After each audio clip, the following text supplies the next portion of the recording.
अनुगुल जिलार 8 गोटी blocker web media बंधु मानकु नहीं एक बैठक स्थानीय कुरुडोल हनुमान बटिकार अनुष्ठित होइछि। एही बैठक रे 8टी ब्लॉकर वेब मीडिया बंधु मानक समर्थन रे महासंघ गठन होइछि। एही महासंघ नाम सर्वसम्मतिक्रमे अनुगुल जिला वेब मीडिया महासंघ नामित कराइछि। उक्त बैठक रे निर्मलिखित जिला कमिटी पदाधिकारी नाम संघ पक्षरु घोषणा करागला।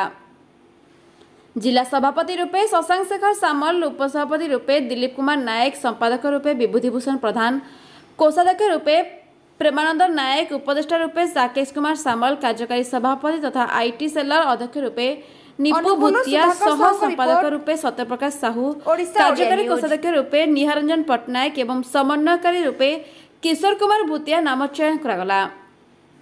समस्त कमिटी पदाधिकारी को उत्तरीय देई सम्मानित करा जायछि। शेषे राजेश पात्र धन्यवाद अर्पण करी बैठक को समापन कले। एही बैठक रे आयोजक सुधाकर साहू, जितेन साहू, रतिरंजन स्वाई, बादल नायक, शशांक साहू, रुद्रमोहन साहू, सुमंत दल बेहेरा प्रमुख सहयोग करथिले।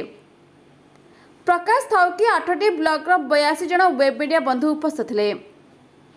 Bureau report, Odisha Odia news.